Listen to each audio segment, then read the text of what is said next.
فلا تقل لهما اف ولا تنهرهما، اگر تیرے پاس دو یا دونوں میں سے ایک بڑھاپے کو پہنچ جائیں تو پھر ان کے سامنے تو نے اف بھی نہیں کہنی، اور نہ ان کو جھڑکنا ہے، اور ان سے نرم لہجے میں بات کرنی ہے۔ جب ماں باپ جوان ہوں، بچوں کی ضروریات پوری کر رہے ہیں، ان کے تعلیمی اخراجات اور ان کے معاشی سارے معاملات درست کر رہے ہوں، تو اس وقت تو والدین کی بچے تعظیم کرتے ہی ہیں۔ امتحان اس وقت شروع ہوتا ہے جب ماں باپ بوڑھے ہو جاتے ہیں اور چلنے پھرنے کی سخت بھی نہیں رہتی، صرف سانس کی ایک ڈوری لٹکی رہتی ہے، اور جس طرح بچہ اپنے بدن سے مکھی بھی نہیں اڑا سکتا تھا، اب یہ حالت ماں باپ پر آ گئی، اور بچے کی طرح مزاج چڑچڑا ہو گیا۔ زمانے کے حالات بدل گئے، لیکن ماں کی پرانی، باپ کی وہ پرانی روش ہے، وہ اسی انداز میں اسی ڈگر میں بات کرتا ہے۔ یہ آزمائش کے دن ہیں، یہ امتحان کے دن ہے، اب دیکھنا ہے والدین کی اس وقت تعظیم کون کرتا ہے۔ فرمایا اما یبلغن عندک الکبر، اگر تیرے پاس وہ بڑھاپے کو پہنچ جائیں، دونوں پہنچ جائیں، یا تیری خوش قسمتی کہ دونوں میں سے ایک پہنچ جائیں یا دونوں پہنچ جائیں، تو پھر ان کی تو نے تعظیم کرنی ہے۔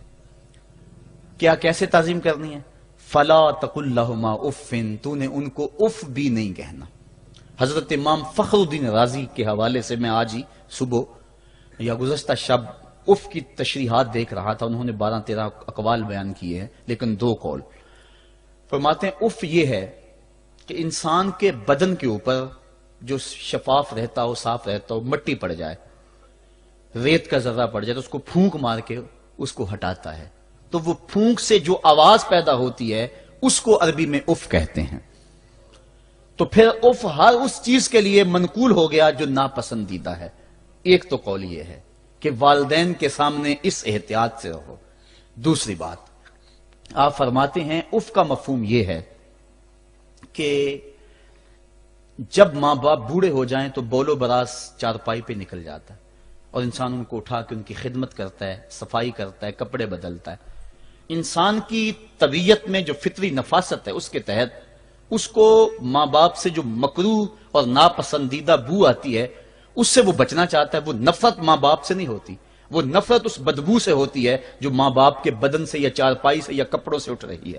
تو بندہ اپنے جو ہے وہ ناک پہ کپڑا رکھ لیتا ہے اس بدبو سے بچنے کے لیے۔ تو اف کے مفہوم کو بیان کرتے ہوئے حضرت امام رازی کہتے ہیں کہ انسان کو اس بات سے بھی روکا گیا ہے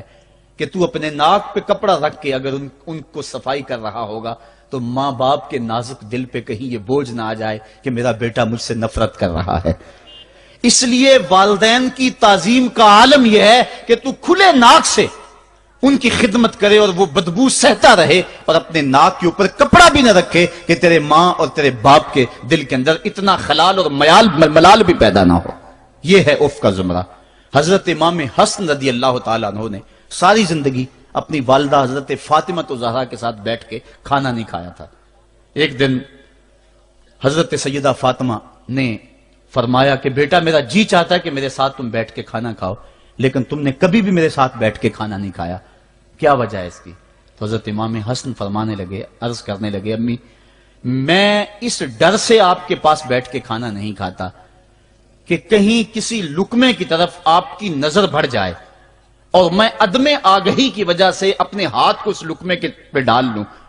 اور نہ جان سکوں کہ اس لقمے کو اٹھانے کا ارادہ میری ماں کے دل میں پیدا ہو چکا ہے اور میں اللہ کی رحمتوں سے محروم ہو جاؤں، اس ڈر سے میں آپ کے ساتھ بیٹھ کے کھانا نہیں کھایا کرتا۔ یعنی ماں باپ کی تعظیم کا عالم یہ ہے، اف تک نہ کہو۔ حضرت سعید بن المسیب رضی اللہ تعالی عنہ جلیل القدر تابعی ہیں، وہ فرماتے ہیں کہ والدین کے سامنے بیٹے کی حالت کیا ہونی چاہیے۔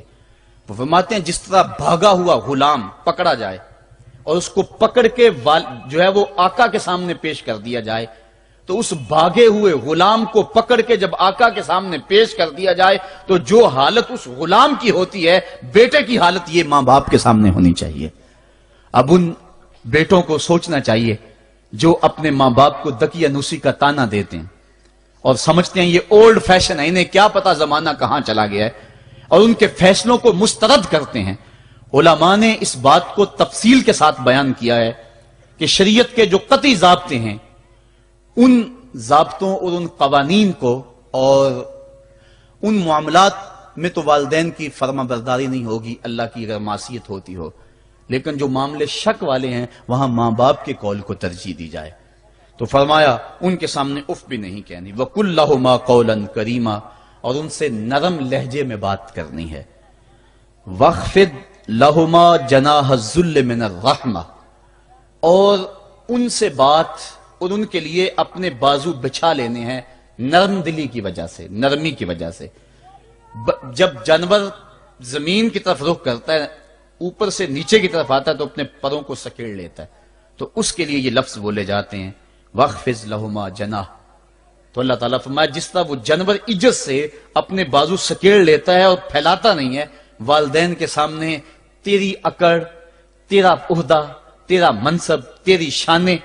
تو بڑا اونچا ہے، لوگ تجھے سلوٹ کرتے ہیں، تیرے ہاتھ چومتے ہیں، تجھے سلام کرتے ہیں، اونچی کرسیوں پہ تو بیٹھتا ہے، لیکن وہ سب وہاں چھوڑ دے اور ماں کے قدموں میں عاجز بن کے بیٹھ جا، باپ کے قدموں میں عاجز بن کے بیٹھ جا، وہاں اپنی اس کسی چیز کا لحاظ رکھ،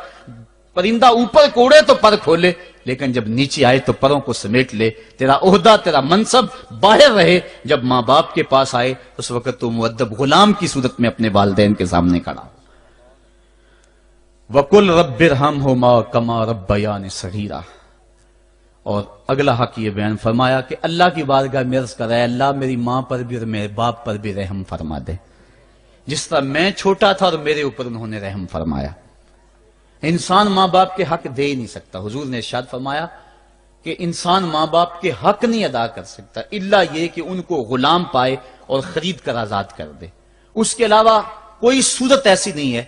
ایک شخص نے حضور کی خدمت میں حاضر ہو کے عرض کیا حضور میں اپنے والدین کی بڑی خدمت کی ہے، اس کو امام حقی نے لکھا ہے، اور جن مراحل سے میں گزرتا رہا ہوں ان مراحل سے میرے ماں باپ گزرے ہیں اور میں نے ان کی خود خدمت کی ہے۔ آج بیٹے بیویوں پہ کام چھوڑ دیتے ہیں کہ بیوی خدمت کرے گی۔ احسان دانش کہتا ہے کہ میں نے اپنی بیوی کو ہاتھ نہیں لگانے دیا، میں نے کہا میرے ماں باپ ہے، یہ خدمت اور کوئی حاصل کیوں کرے، یہ تو میں حاصل کروں گا۔ تو ساری خدمت میں نے خود کی، جس طرح انہوں نے نوالے توڑ توڑ کے میرے منہ میں ڈالے میں نے بھی حضور ایسے کیا، جس طرح میرے لیے میری ماں رات جاگتی رہی میں بھی اپنی ماں کے لیے جاگتا رہا۔ جن جن مراحل سے میرے لیے وہ گزرے تھے اتفاقاً میرے حالات، میرے ماں باپ کے حالات ایسے پیدا ہو گئے کہ میں نے اسی طرح اپنے ماں باپ کی پرورش کی ہے اور میں اپنے ماں باپ کی جو ہے وہ میں نے خدمت کی ہے، تو کیا میں نے اپنی ماں کا، اپنے باپ کا حق ادا کر دیا ہے؟ تو حضور نے ارشاد فرمایا تو نے ایسے ہی خدمت کی ہوگی، لیکن جب تیری خدمت تیری ماں کرتی تھی تو ساتھ ساتھ تیری زندگی کی دعائیں مانگتی تھی، اور جب باپ بوڑھا ہو گیا تھا، ماں بوڑھی ہو گئی تھی، آزاد شل ہو گئے تھے، فالج میں مبتلا تھے، تو ان کے لیے زندگی کی دعائیں تو نہیں مانگتا تھا، تو یہ کہتا تھا اللہ انہیں پردہ دے دے۔ تیری ماں نے تو کبھی تیرے لیے پردہ نہیں مانگا تھا، بیٹا لولا ہو، بیٹا لنگڑا ہو،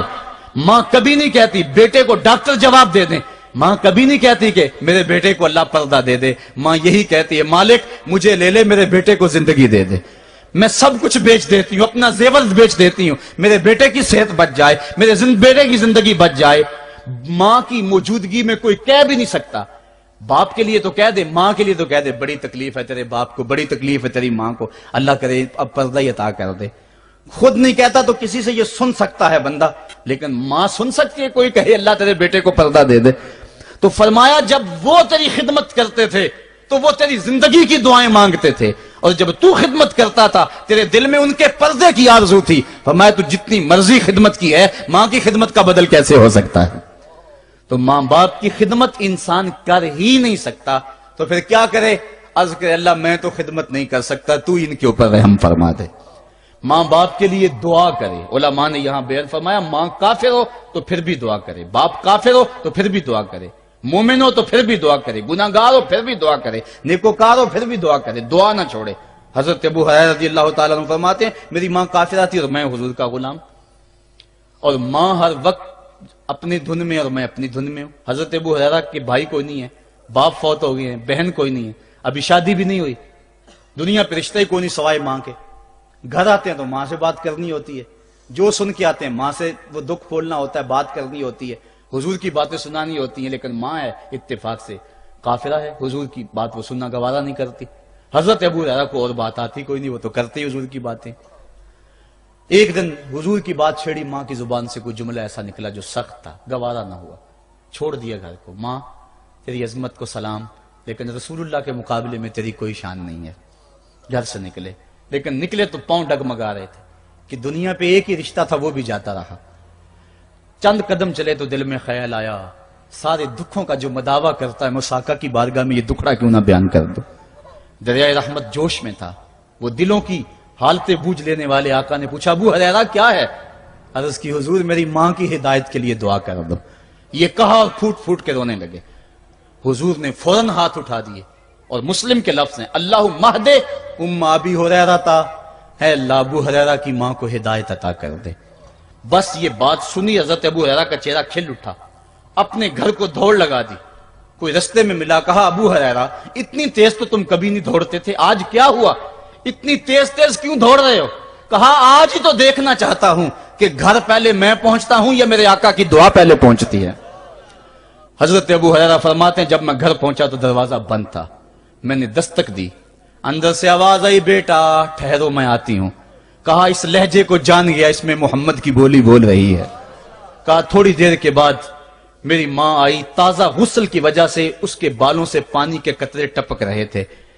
اور میری ماں زنجیر کھول رہی تھی، اس کے لبوں پہ شہادت کا کلمہ جاری تھا۔ تو والدین کے لیے مغفرت کی دعا کرتے رہیں، والدین کی بخشش کی دعا کرتے رہیں۔ والدین جب دنیا پہ ہوتے ہیں تو اللہ کی رحمت کا گھنا سایہ ہوتے ہیں، لیکن جب دنیا سے چلے جاتے ہیں ان کی قبر سے بھی فیض ملتا ہے۔